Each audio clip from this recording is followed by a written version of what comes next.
What's up, y'all? It's your girl Zeze back with another mother loving vid. Make sure you like, comment, subscribe, turn on my notifications bell, get us join a thumbs up, share this mug, all that. You feel me? So today's video is egregious. It's a little sad. Very sad actually. I'm going to be reacting to this clip and kind of giving my thoughts on the bigger topic, okay, surrounding single mothers and their sons. All right. So I'm just going to play the clip and then we'll get into it. After the weekend's deadly shooting near Atlantic Station, the mother of the 12-year-old boy shot and killed says her son was troubled and her calls to get him help went unanswered. I tried, y'all. I called the police office almost 30 times. 30 times in the last 2 years. They told me they can't do nothing. That is Erica Charles, the mother of 12-year-old Zion Charles. Yesterday, she addressed the Atlanta Public Safety Committee, saying Zion was running with a bad crowd and breaking into cars. A week before his death, she says she begged police to intervene, but they said they couldn't. Saturday night, her son Zion was killed in a shooting near Atlantic Station. 5 other teens were hurt. So far, police have not publicly identified any suspects, but say they have identified some of the young people who were there and will start issuing warrants soon.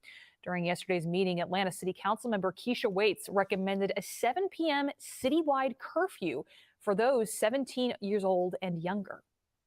I believe that this is another tool, given the shortage that we have in terms of law enforcement, that this will be another tool in their toolbox to possibly save lives of young people as well as the public at large. Egregious. So condolences to that sister. I can't imagine the pain of losing your son. That's just, I mean, that's horrific, honestly, especially the way he passed and him being so young. Egregious. But I do want to get into, again, the topic of, in particular, Black single mothers and their sons, because this is a common issue within our community. The first problem I see here is, and this is not to criticize or, chastise, moreover, the mother, but the police, that is not the police job to correct your son.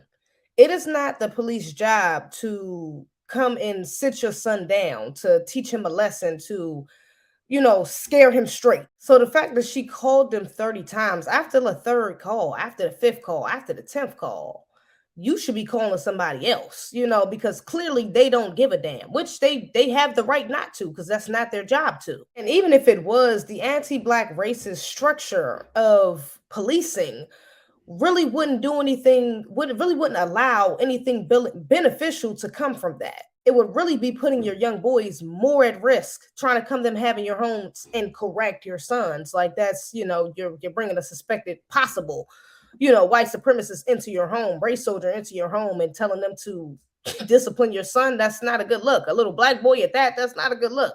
I don't know where the little boy's father is in this situation. He's not up there with the mother talking. I haven't seen any interviews of him talking about the situation, so I'm not sure if he's involved in the boy's life. I think it's pretty safe to assume probably not, or if he is, he may be, at a distance. He may not be, able to be maybe physically able to discipline him, whatever the case may be. There has to be some sort of stipulation there, because usually you see behaviors like this where little boys are acting out. They're not listening to their mother. They run in the streets. They, trying to do what they want to do, and kind of really trying to force their way into manhood a bit quicker than they should be.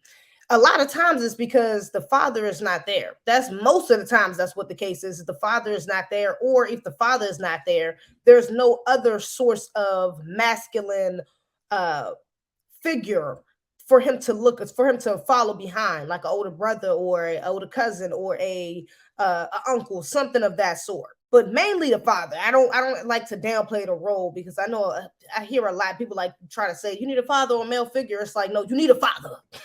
Okay, a male figure is good, if not, but you need the father. That's the problem. Okay, applies to many of our women in our households. Many of us are raising our sons by ourselves. Of course, we have the system of white supremacy to put it blame for the split, to put it blame for the systematic deconstruction of our families. The flip side of that coin, we also have to come into a certain level of awareness to realize how we have contributed to our own downfall. We have to take accountability, okay? Especially as mothers. So yeah, the sister may have called the police 30 times. She even says later in the article that she called a bunch of people, a lot of times. But was there a consistent effort to have the father involved? Because in a lot of cases, many women will have their sons missing out on the relationship with their father because of their relationship with their father. And a lot of women can get like power strung with their sons, or with their children in general, okay? But they realize with their sons later on in life, or not too much later, but around adolescence, when they start to get about 15, 16 and their chest start to poking out and they get a little bass in their voice and they start to realize, oh, I can overpower you. Oh, them little whips don't hurt no more. Oh, I can, I'm gone. Oh, what you gonna do about it? I see you can't do much, so I'm still gone. Once they start to get to that phase where they start to buck up and really want to come into, the early stages of their manhood, it's hard for you to discipline them. It's hard for you to correct them. They are not at that. They're at their one of their most rebellious stages in their life, at this time. That's where their fathers are so necessary during this age. And so a lot of mothers get carried away with their whole shenanigans, trying to get back at the father or trying to keep their children away from the father. And then when they get to this age where they can't control them anymore, with the boys in particular, and now they realize how much they need the father's help, the father a lot of times has tapped out. Now it's like, well, damn, I don't even know that little nigga no more. You know what I'm saying? If you've kept them away, if y'all moved out of town, if you cut off phone calls, if that brother went to jail and he couldn't see their children and the relationship was strained, that brothers will be like, I'm not about to be the one to correct that. He gonna have to come to me when he about 25 and he get back right. He got some sense. Then we can build a relationship. But I'm not about to sit here and be wrestling with this nigga because he don't want to listen. A lot of fathers wouldn't be faced with that had you allowed them access to correct them early on in their childhood. Because not only on the father's side is he like that, but even on the son's side, he's like, well, I don't know this nigga either. I don't know this man, he ain't about to put his hands on me, especially if he's like, taller for his age, if he's more mature, whatever the case may be, and he feels like, bro, he ain't about to tell me what to do. It'll be even harder for you to correct him. And at the end of the day, you're putting your son's life at risk. I mean, you're talking about a vulnerable little black boy. You're putting him at risk by not giving him the access to masculine guidance that he needs. If you're not allowing him to have that with his father, if the only reason his father is not in his life is because you won't allow it, baby, you might as well be, sending him straight to the jail, sending him straight to the grave, sending him straight to, wherever to be, a victim of white supremacy. Because if he does not have the tools, if he's not given the tools and knowledge early on to fight against the system that is targeting him, he will fall victim. He will not have it. He will inevitably fail. Even if you're in a predicament where the father does not want to be in the child's life for whatever reason, or he's not in the child's life for whatever reason, there should be an active effort from the mothers to make sure that they have other examples of divine masculine. You can only do so much as his mother. There's literally almost you can do so much you can do as a woman, because you can't teach him to be a man. You cannot do that. There's certain lessons that you honestly won't even be willing to do yourself, because it takes a man to give out that hard love, to give out that tough love. And I think even on the other side of that, we have to see an effort as well, from other black men, because, there's a whole narrative where it's like, don't date single mothers, black men, save yourself. You know what I'm saying? Where there can be like, and of course, I'm all for holding black women accountable. Of course, I'm all for holding us all accountable. Okay, especially since we're white supremacy. But also there has to be a balance, because we are victims of white supremacy. We do have to give each other grace. We do have to realize that, yes, we did.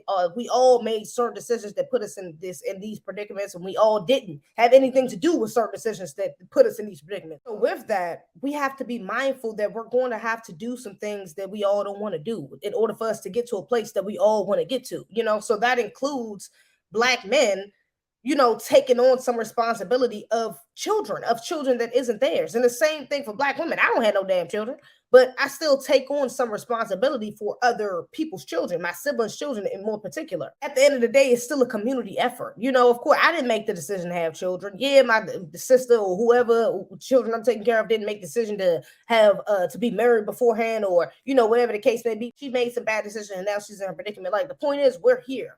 The point is, we have children that's looking up to us and that need us. They need some damn body, okay? And it can't be them people that, you know, that is going against us, all right? It has to be us to help them, to raise them. So there has to be Black men willing to just take care of the neighborhood kids, to go to the bus stops, to talk to the children in the neighborhood, to talk to the young dudes down the street, the little wild dudes that everybody seem afraid of or don't nobody want to talk to because you know what I'm saying? You don't know what they going to do. It's up to y'all to really get to grab the bull by the horns, you know, and take control of these young brothers and really lead them in the right direction.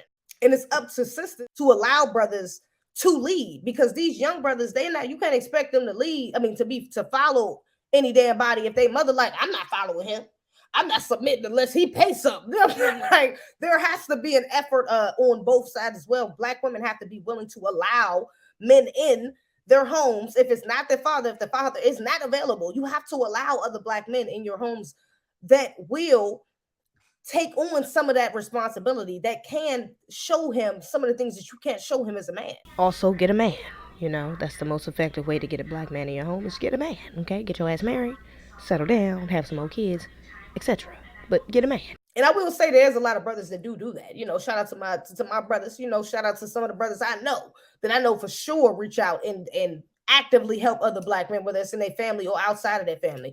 Actively help other Black men because they do need it, especially young brothers. I think this was just another sad case. You know, it could have been prevented. I think definitely could have been prevented. You know, and I do hope that other sisters pay attention to this, because there are so many emotional, unguided, reckless, unpredictable young men, young boys at that. Okay, we're talking about young boys running around here that are losing their lives because they have no sense of